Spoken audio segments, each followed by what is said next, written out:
She saved a broken man from the snow, not knowing he was a runaway billionaire. Before we go further, please ensure to like, share, and subscribe for more interesting stories like this one. The wind howled like a wounded animal, slashing across the city with icy claws. Snow fell in thick, unforgiving sheets, blanketing the sidewalks and silencing the usual city noise. Streetlights flickered through the blizzard haze, casting ghostly halos over the empty street. Inside the community shelter, the warmth was thin but welcome. Ava Monroe, sleeves rolled up, wiped down the last of the tables. Her boots were soaked, her breath visible even indoors, but she didn't complain. She never did. Ava believed in doing the quiet work no one noticed, serving soup, folding blankets, listening when no one else would. It was closing time. She reached for the heavy door, fingers stiff with cold, when she caught sight of movement beyond the glass. A figure staggered through the whiteout, silhouetted against the swirling snow. At first, Ava thought it was a drunk, but as the man neared, she saw something stranger. He wore a tuxedo, soaked through, clinging to his frame like a second skin. His shoes were caked in slush, his hair plastered to his forehead, and his hands trembled uncontrollably. She pushed the door open. "Sir? Are you all right?" No answer. Just a shallow breath and a nod. "Come inside," she said, stepping out and taking his arm. He didn't resist. The volunteers inside turned to look, their faces tightening in alarm. Ava waved them off. "It's okay," she murmured. "He needs help." She led him to a folding chair near the heater. He sat heavily, head bowed, shoulders shaking. Not from cold, Ava realized, but something else. His eyes, once she got a look at them, weren't just tired. They were shattered. Without asking more, she fetched a blanket and wrapped it around his frame, careful and slow. Then she brought a bowl of hot soup, placing it gently in his hands. Steam rose between them as he stared at it, unsure of how to begin. "You're safe," Ava said quietly. "Take your time." He gave a small, broken nod. What she didn't know, what no one there knew, was that the man sitting before her, looking like a ghost dragged from a nightmare, was Grayson Hale, billionaire, tech mogul. The face on billboards and finance magazines. And just hours ago, the groom in a wedding the city couldn't stop talking about. But the camera doesn't need to tell Ava that. It tells us. As Ava moves away to fetch more towels, we stay with Grayson. His hands are purple at the knuckles. His cufflinks are missing. One side of his jacket is torn. His breathing slows as warmth returns, but his eyes remain vacant. She returns, kneels beside him, and places a hand gently on his shoulder. That's when he finally speaks. "Thank you," he whispers, voice barely there, rasped, raw, like someone not used to gratitude. Ava only nods. She doesn't ask his name. And he doesn't offer it. Not yet. Not tonight. Outside, the storm rages on. Inside, the shelter becomes his first home in a long, long time. The light through the dusty shelter window was thin, blue-tinged, and quiet. Grayson stirred on the cot, the ache in his back dull but constant. The wool blanket scratched his neck, but it was the warmth, the unfamiliar comfort, that kept him still for a moment longer. He opened his eyes slowly. The room was small, bare walls, a single chair, a coat hanging on a peg. The air smelled of soap and old wood. A knock came, soft. Ava stepped in carrying a folded bundle, clean clothes, jeans, a thermal shirt, socks. "Figured you might want to change," she said, her voice calm, not curious. Grayson, now gray, sat up and took them without protest. "Thanks," he muttered. "No rush. Breakfast's in 30. She turned to leave. "I needed to disappear," he added suddenly. Ava paused but didn't turn back. "You wouldn't be the first." She left him with that, no interrogation, no raised brow. Just space. As he dressed, his mind wandered, fragments flashing like broken glass. The tuxedo. The ballroom. His mother's disappointed glance as he hesitated at the prenup. His fiancée rehearsing vows with a mirror's approval. Champagne flutes clinking, camera flashes waiting. And the voice inside him screaming louder than the wedding music ever could. He hadn't run from a woman. He had run from himself. By the time he stepped out, the main hall was alive with quiet movement. Volunteers folded chairs, wiped tables, passed plates. Ava handed him a dish towel. "Think you're up for drying?" Gray nodded. "Yeah, I can do that. He kept his head down, listened more than he spoke. Every task felt foreign. Folding blankets. Sorting canned goods. Yet each one grounded him more than boardroom deals ever had. He watched Ava move through the space, checking on people without hovering, listening without judgment. Her presence was steady, almost invisible in its strength. She knew everyone by name, even those who refused to speak. Over the next few days, he learned the rhythm. Mornings were brisk, afternoons busy, evenings quiet. He met a man who used to be a teacher, a woman with 4 children and no one left, a veteran who cleaned the floor every morning without being asked. Each story chipped away at the wall he'd spent years building. No one knew who he really was. No one cared. And for once, he didn't feel like pretending. The heater broke on the 3rd day. A clunk, a hiss, and then silence as the air cooled. Ava frowned at the panel, then looked at him. You any good with tools? Grayson knelt beside it, sleeves pushed up. Let's find out. The work was simple but satisfying. Tighten, check, restart. When the heat kicked back on, a cheer echoed from the back of the hall. Grayson smiled without thinking. Ava offered him a nod of quiet approval. He hadn't felt useful in a long time. Not like this. Not where it counted. And as he packed up the tools, something shifted, not just in the air, but in him. He wasn't just hiding anymore. He was beginning to rebuild. The shelter's kitchen buzzed with the quiet rhythm of preparation. Cans opened, vegetables chopped, broth simmered on the stove. Outside, the city moved with its usual chaos, but inside, the world was slower, gentler.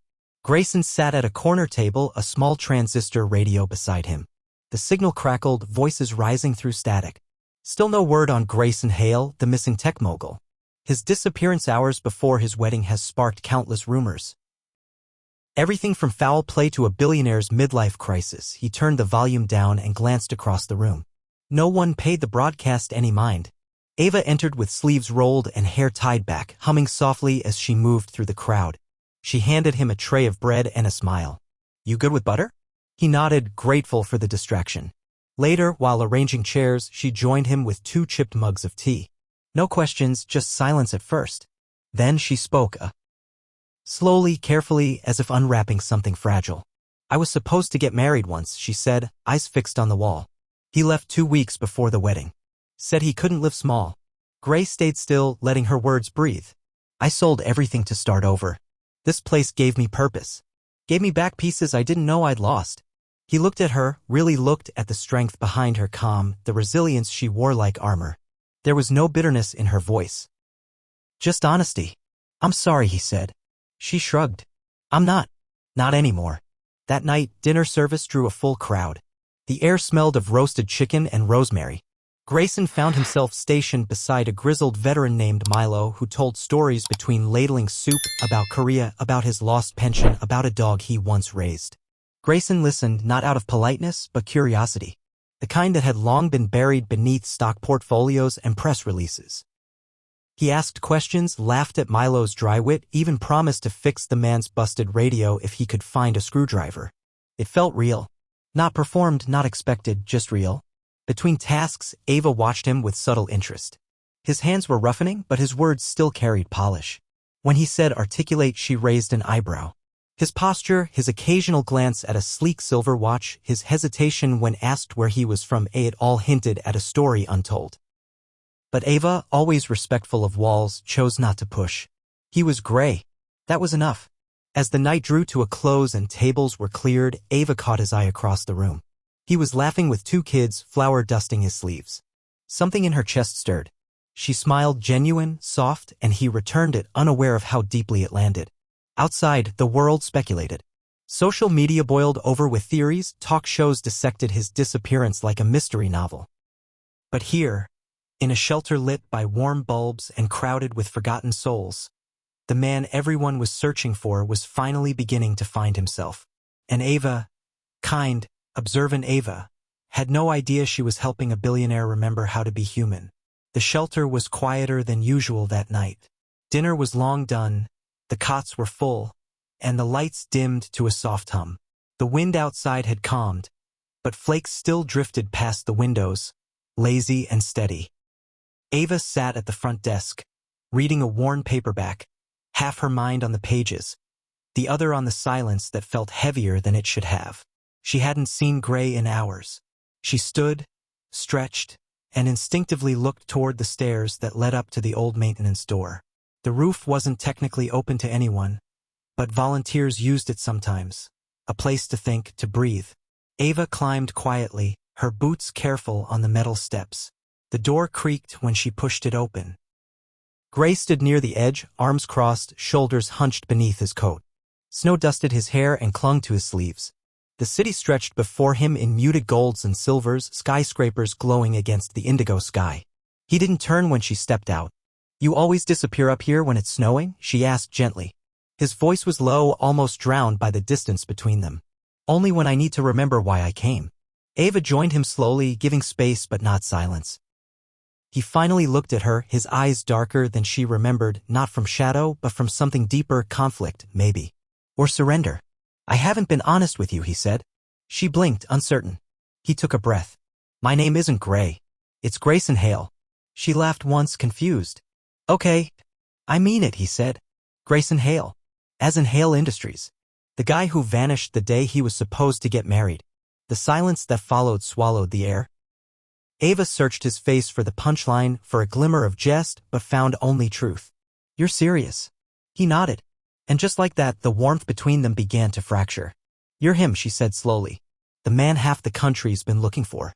The billionaire runaway." He didn't deny it. "You've been here helping serve dinner and fix radiators while people thought you were dead?" "I wasn't dead. Just done." Ava stepped back, heart pounding. "Why?" "Because I couldn't breathe," he said, the words breaking loose like water from a cracked pipe. "I was about to marry a woman I didn't love in front of cameras, for an empire that doesn't care if I'm happy, just that I stay profitable. My whole life was curated, scripted. I didn't know what was real anymore. But this," he gestured to the shelter, to the snow-covered city below. "This place? You? That felt real." She crossed her arms. "So you just lied? To everyone? To me?" "I didn't know how to say it. At first, I just wanted to be anonymous. And then, you started to matter." Ava's eyes stung. "That's not fair." "I know. I told you about my past. My pain.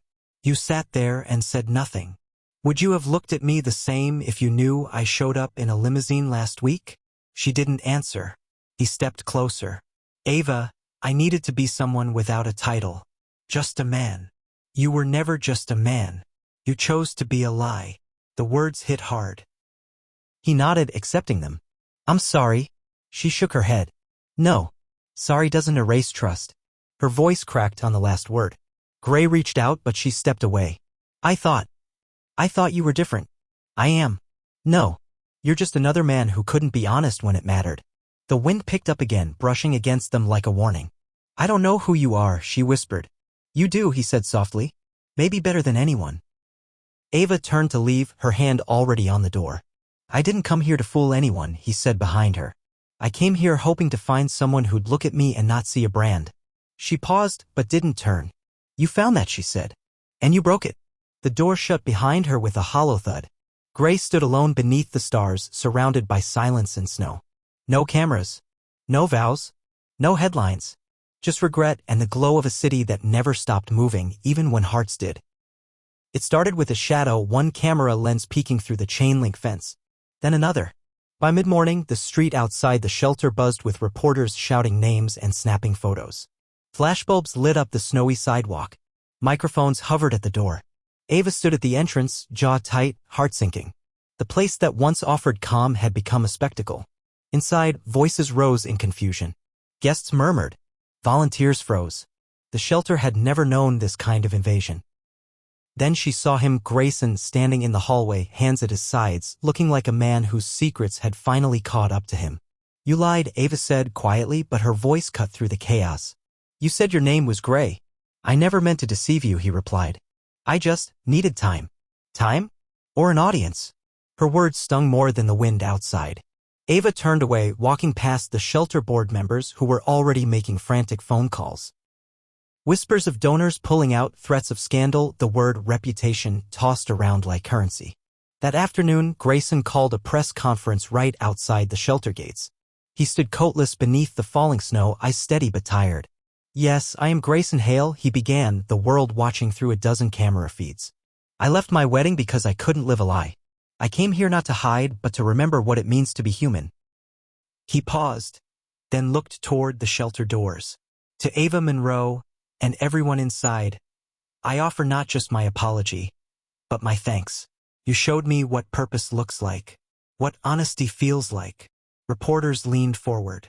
Some scoffed. Others took notes. I'm pledging a long-term donation to keep this place running under one condition. It stays anonymous from here on. This story should never have been about me. He stepped down, ignoring the flood of questions, and walked back toward the shelter. Ava met him halfway. I heard what you said, she began, voice low, and I believe parts of it. But not all of it? I don't know who you are, Grayson, or who you're trying to be, and I can't gamble the people I protect on someone still figuring that out. He nodded. I understand. I wish you'd told me the truth sooner. So do I. They stood in silence for a beat. Then, with a faint smile that held more regret than hope, he turned and walked away. Snow fell harder now, blanketing his footsteps almost instantly. Ava remained at the threshold, watching as the man who had once stumbled into her life disappeared again. This time, not from panic, but from the weight of his own transformation. Inside, the shelter slowly returned to rhythm, but the air felt different. Not broken, just rearranged. And Ava, heart-torn between caution and compassion, closed the door gently behind her. She didn't know if she'd see him again, but something told her if he came back, he wouldn't be running. The shelter looked different now, larger, warmer, fuller. New walls, better beds, more hands to help. Ava moved through it with quiet purpose, clipboard tucked under her arm, answering questions, offering direction. She was no longer just a volunteer. She was the heart of the place, now its director in both name and spirit. Outside, snow drifted softly as it had the night he first arrived. But this storm brought no chaos, only calm. She stood near the entrance, helping a teenage boy out of his damp coat when a voice behind her said, "You always knew how to make a place feel like home." She froze. Turning slowly, Ava found him standing just beyond the doorway. No tailored suit, no headlines. Just a simple coat, jeans, and a familiar stillness in his eyes. Grayson. Her breath caught, not out of shock, but recognition. I didn't come to make anything right, he said gently. Just wanted you to know I kept building. Started in Ohio. Then Utah.